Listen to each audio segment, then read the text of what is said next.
Hi, welcome everybody to TV Toastmasters. I'm your host, Cathey Armillas. I'm super excited to be sharing an interview with Dorothy Schock. She's a licensed esthetician.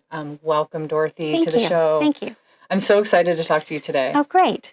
I love that you take such pride in your work. Tell me where that love and passion came from, because one of the things you said to me was you want to help, you kind of target people in their 40s, Yes. and you want people to not look their age. Who would not want to not look their age? That's amazing. Yes. So tell me a little bit more about that, where you found that passion. So I became an esthetician when I was 46. Oh. And I had a child go off to college, and it was time for me to start a career. And I went off and did the license, the education, which is about 7 months, sat for my boards. But I always knew I wanted to be self-employed. I wanted to run my own business. And I've always been fascinated by skin. From the time I was young, when I was in high school, I would check out books from the library on how to do facials from the kitchen and put all kinds of messes on my face. And I just have always also been I'm very much a mother. And I love to nurture people. So it just all seemed to come together to be an esthetician. And it just kind of worked out. And so when people come to me, it's not just skincare that I'm working on. I want to make them feel good. I want them to be relaxed. I want them to feel pampered and well taken care of. And I want to educate them on what best things they can do for their skin or stop doing. Yeah, how to take care of their skin. And you try to use as many organic materials, products as possible. I use a few skincare lines that are much more geared towards organic, natural products. When you read the labels, you can usually recognize what's in them. It's really hard when you pick up a label of a skincare product and you have no idea really long. What these long words are doing and what they do to you. Or I feel like if it has an X and a Z in it, it's probably not good, right? I totally 100% agree. I mean, I just made that up, so I don't know. No, that's true. And the other thing, of course, is like a lot of inexpensive skincare products have mineral oil in it. Yeah. Mineral oil sounds really healthy. And it's not. It's petroleum. Yeah. And it's like refined petroleum. And so it's really not bad good for your skin. Yes, it is. And it's like a cheap filler, isn't it? Absolutely. And it's cheaper for the petroleum companies to sell it to cosmetic companies than trying to dispose it. That's an ugly secret, isn't it? Yeah, it is. It's one of those things like high fructose corn syrup. Ooh. Right. So, wow, if you had a number one tip, that would probably be it right at the gate, right? It's just like stay away from mineral oil. That might be one of them. One of them. Yes. Oh, well, tell me another one. Let's go down this route. It's really simple. I mean, and when people like, what is the number one thing I can do for my skin? And it is really a simple thing. It's wash your face at night. Yeah. We walk around all day gathering urban pollution on our skin and we touch it and all that. Right. Starting every evening with clean skin, it's just make sure overnight your skin's regenerating, replenishing itself, and so let's give it all the tools we can to make it better. And you would say that for both men and women, right? This is Absolutely. not just a woman thing. No. Because we're usually wiping off makeup, but men should do it too. Yeah, and it is funny. I love my men clients. Yeah. And I have over 10% of my clientele, regular monthly clientele, are men. And a lot of them are husbands and wives who both come in, which I love. That is so cool. And, you start off with men and you say, well, so what do you do for your skin? They're like, nothing. And they're like, I wash my face in the shower with soap. And it's like, okay, well, let's maybe move away from the soap. Let's put a cleanser right next to the soap. Yeah. And then you can wash your face with that. And let's just start there. And pretty soon they're like, they will listen. They will absolutely listen. They will try things out. They appreciate me trimming their brows. Yeah. Men have no idea. The little things in life. Right. It's like I'll say, can I trim your brows? That's all I'm asking. And they're like, do they need it? You're like, have you seen them? The little Andy Rooney's here. Yeah. So have you seen the one that's longer than any of your hair on your And by the next time they come in, they're like, you're going to take care of my brows, right? Oh my gosh, that's hilarious. It doesn't seem like it would be part of the package. I bet the men, don't they go the furthest? Meaning, like women come in and typically probably take care of their skin a lot. Right. The men probably, when they have that epiphany of like, oh wow, I should be washing my face, not with the 7-in-1 shampoo body wash. Right, exactly. And then they probably probably feel quite like probably in 30 days or so, they feel a really good difference. I mean, they do. They start seeing the difference, and it's cute because they'll go home and they'll tell their wives all about it. And, and then she did this, and she did this, and, it's like it is an epiphany. I would love to be in the household where you worked on a man to do a facial and their wife hadn't went yet, and they come home and they're like, oh my gosh, do you know that you're not washing your face correctly? Do you know? Like, that would be a hilarious thing to see. It was fun. And even actually with the husbands and the wives, a lot of times they'll start sharing family secrets. Yeah, gotcha. I don't always hear the same secrets. Yeah. I hear two totally different stories. That's and I'm hilarious. just like, Oh, that's not what I heard from your wife. Yeah, that's very interesting. But yeah, so I love I love definitely what I do. And most of my clientele are over 40, because we want to age gracefully. And that is what I'm trying to do, is teach you how to age gracefully. I can't turn back time. Yeah. Or any of the damage that you've done to your skin, any of this, like being out in the sun. But if we can mitigate it, and I've also I have people who come in who are in their 40s, and they have had acne since they were 12. This is really hard. I mean, to walk around in your 40s and stuff. And I have some amazing, amazing products that I have a Moor mud that's from a lake in Austria, and it's millions of years old. Mm-hmm. Honestly, we call it dinosaur poo. It smells like it. But it is, it's very... But it works. It works really well. It's full of nutrients, and it just really, really helps heal the skin. And a lot of times after coming in for like 3 facials within 3 months, their skin is different. And I had one woman, and she was telling me, said, I have to meet the public, and it is so, so hard to know that they're looking at this about the bright face. And she said, you have made such a difference in my life. Aw, that is so cool. I know that people love you so much, and I could see why. Just from talking to you, you have this great energy and care and passion. People call you Dorothy Love, right? Yes, they do. They get the Dorothy Love from you. They write on my Facebook wall, coming in for Dorothy Love today. Oh my gosh, I love that. That is one of the reasons why I am self-employed, is because I want to take all the time in the world with you when you come in for a facial. I want you to feel really special. Like you've taken care of me. And I really care. And I really do care about my clients. Yeah. I really, really do. And month after month, I hear about their lives. And so you get invested personally, too. Absolutely. Have you been, so you started when you were 46, and have you been independent the whole time? Yes. So you started your business from the beginning. Right. Wow. And Congratulations. I started off, and I did take over a business, over another esthetician's practice. She was leaving, and she handed me her clientele, which was really nice. Yeah. And it started off really well. And then the recession hit. Yeah. And I had clients losing their homes. And they were not going to be able to afford facials. But I started doing some things. A lot of times they couldn't afford facials, but they could afford brow waxes. And so they would come in once a month for a brow wax. Just some sort of special thing. Yeah. And I tell people, anybody can build a business. Yeah. I built one through a recession. Yeah. Anybody can build a business if I can do it. So. Well, you're a smart businesswoman, I can tell, because, you have to be able to kind of be creative and try to, and I think the biggest thing that you did there, as soon as you said it, I was like, oh, you did a really smart thing to stay in touch with your clients. Right. Because if they couldn't afford the facials for the year, and then they would lose touch with you, but you stayed in contact. So it's very smart. So when the recession receded and went away. Right, and they started having a little more discretionary income, I was already built into. Yeah. They didn't forget me about me. They did not forget about me. That's so cool, Dorothy. Okay, one thing I really have to ask you about, because you told me also that you love working on the elderly. So tell me a little bit more about that.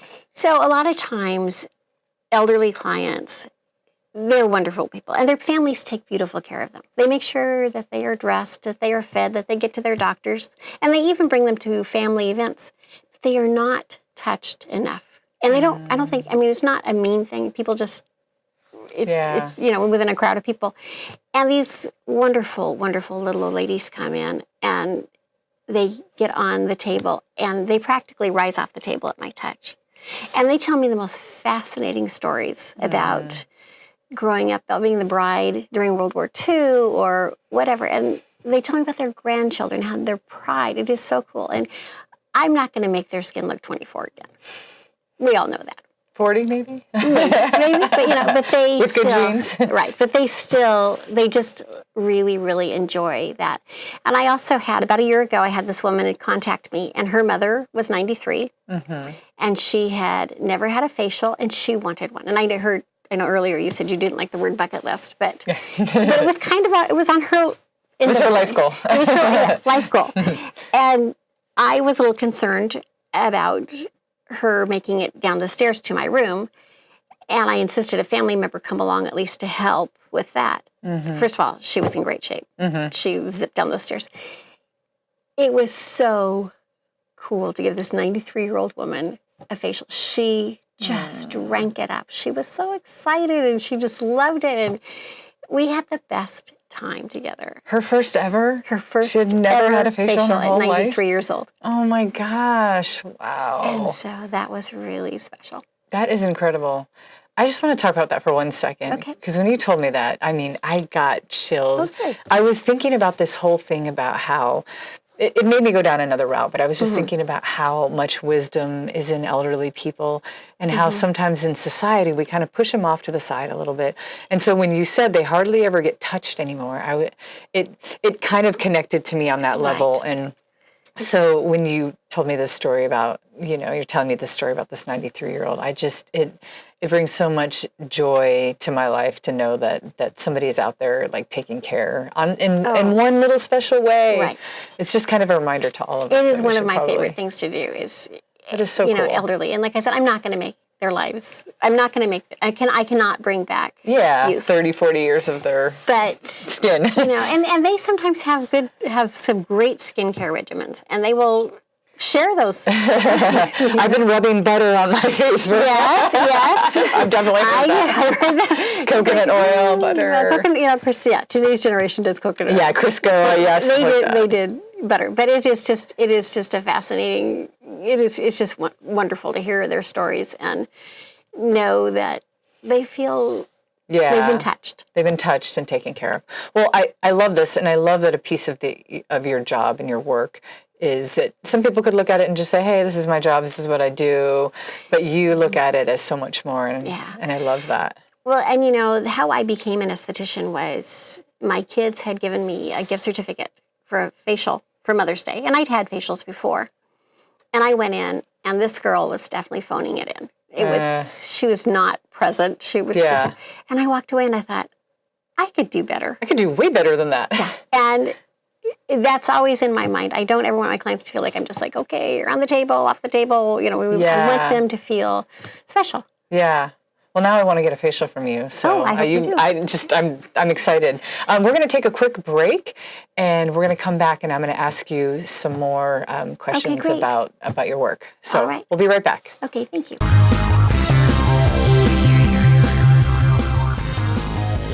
Hi everyone, my name is Bill Hernandez. I'm a DTM with the West Beaverton and Sporty Speakers Toastmasters clubs.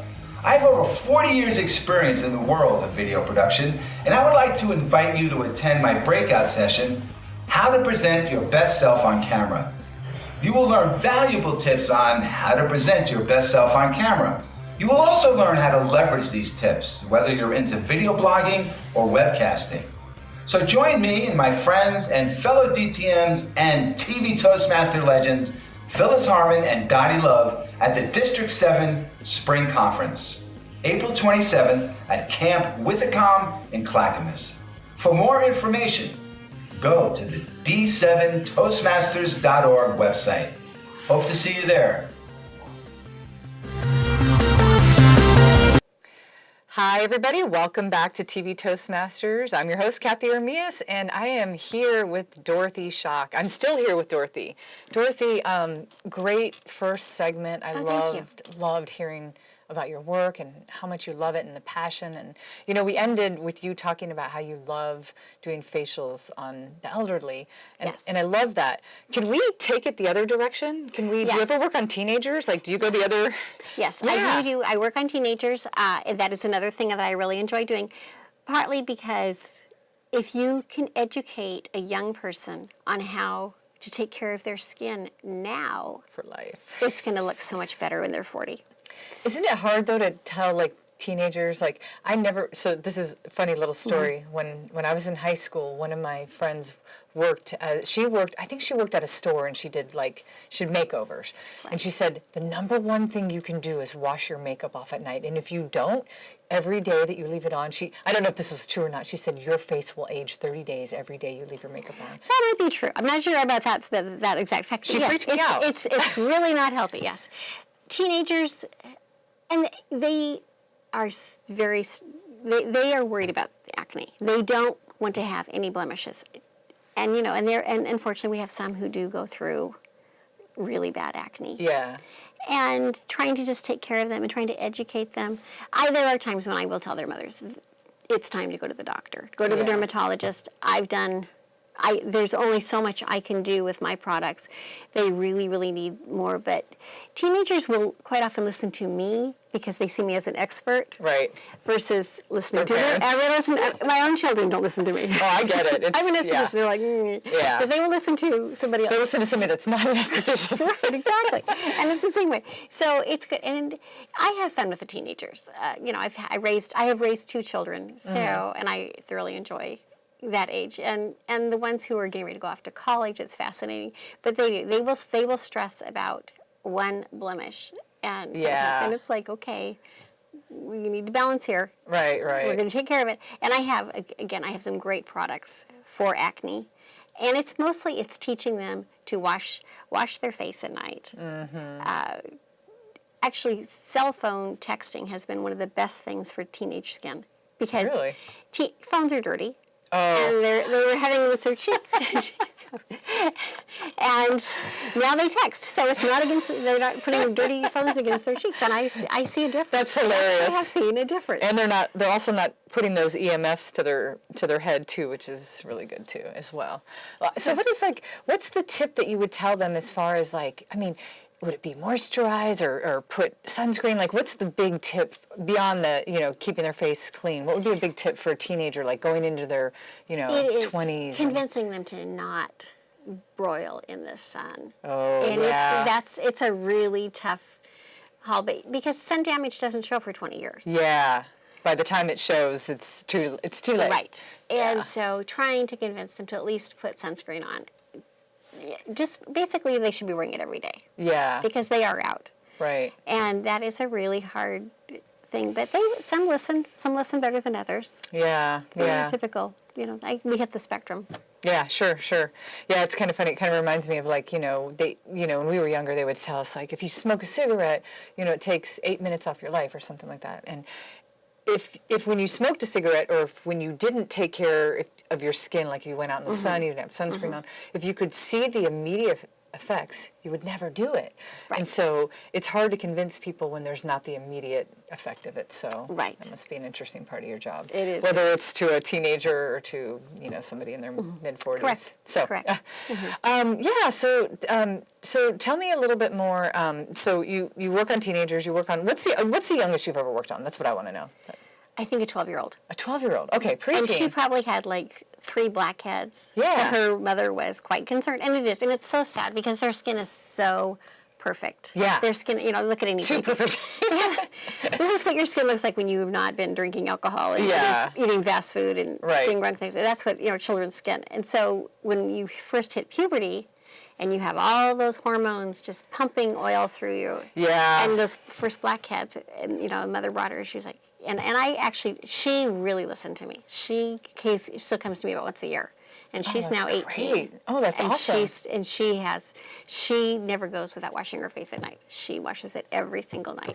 You need to put her on a poster and be do what she does. Listen to this. Yeah. Listen to this one. Listen to yeah, this one. She's good. So another thing, I want to go back really quick because you said something really cool. When you were keeping your business, when you really wanted to keep your clients and stay in touch with them, you said that you would do brow waxing, which I thought was really cool. Right. And in my mind, I didn't naturally put together facials and waxing. So tell me, I want to know more about the waxing. As an esthetician, to pass your boards, you have to learn how to wax as well as do facials. There are a lot of people who love waxing, and I like waxing. Facials are my passion, but I wax from the heart up. I don't do body waxing. It's just my choice. I'm self-employed. crafting a well-shaped brow can be a lot of fun. And it goes back to a long time ago. I think it was one of my instructors who said, you want your brows to look like sisters, not identical twins. That is great. That is such a good analogy. It is. Because, our faces are not the same on each side. Because if they're too perfect, it looks like it's been drawn on with a template. And, so That's hilarious. And actually going back to teenagers, there was a phase there where they were doing really, really thin brows. Right now, brows are really strong, and I kind of like that. But crafting a nice brow, you can make somebody look very sassy. Yeah. You can make them look really intelligent. Definitely. A poorly shaped brow can make them look really cranky. Yeah, make them look cranky. A little maniacal sometimes. Yeah. So I work, but and I do lip waxing, I do chin waxing, because unfortunately, as we age, we get chin hair. It's horrible. But it's not. That's kind of a gender thing. But on the other hand, men get ear hair. Yes. And I'm not just inside. No, inside. they get fuzzy ears. And I work on those too. Can you wax in the ear, or how do you do it? Yeah. Is you wax? Oh, okay. Little bits, yeah. Is that painful for them? Yeah. Yeah.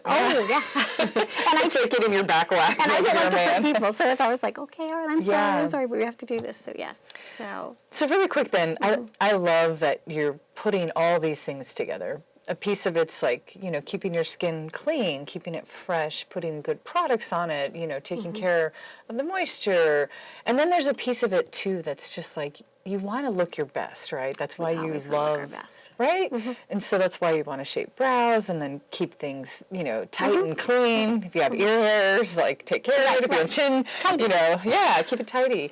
I love that whole piece together. And I have to go back for a minute because I don't think I ever heard that answered. You said that you loved like mixing things when you were young, but where did that actually how did you actually fall in love with all that?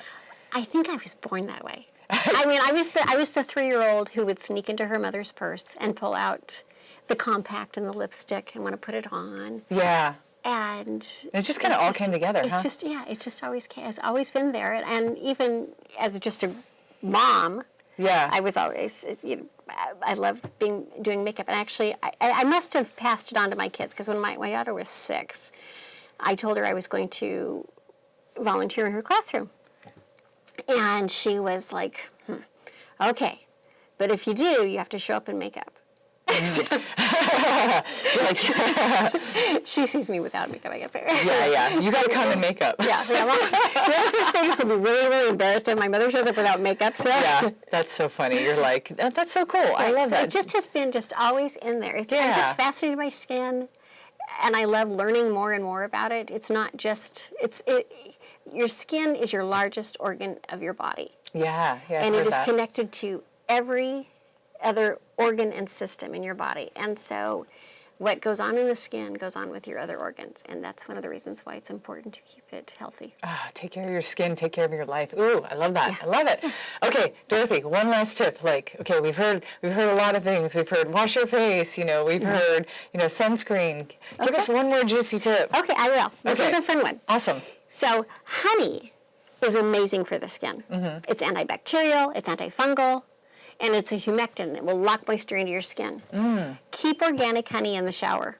A couple times a week, take honey and put it all over your face, small circles, small circles, small circles, small circles, and then wash it off. Your skin will look fabulous for it. It will be soft, and it will look just glowing. Oh my God, I love that. So just keep organic honey in the shower. Right. Love it. And you can eat it too. Yeah, that's our too. Yeah. Dorothy, it's been amazing having you on the show. Thank you for your passion and your work. How can people find out about you really quick? My website is beautybydorothy.com, BeautyBydorothy. And so that's my website. I am located in the Tiger Triangle off of 217 and 72nd inside the Triangle Terrace building. Awesome. Well, I'm going to come see you. And I hope you do, Kathy. I will. And thank you so much for this awesome interview. Thank you for watching this edition of TV Toastmasters. I am your host, Cathey Armillas. Thank you for watching Dorothy Schock, and we will see you next time.